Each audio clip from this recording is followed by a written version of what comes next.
So, kumusta mga kahakman?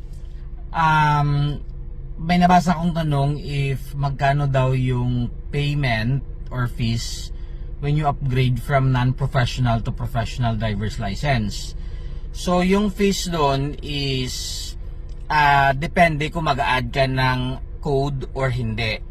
If hindi ka naman mag-a-add ng additional code, you don't need to pay naman. But syempre, kapag mag-upgrade ka from non-professional to professional, assuming na yun na mag-a-add ka talaga ng code. So, kasi sayang din naman yung gastos eh. So, yung mga requirements is PIN, valid non-professional driver's license, medical, at saka yung certificate na i-acquire mo sa driving school.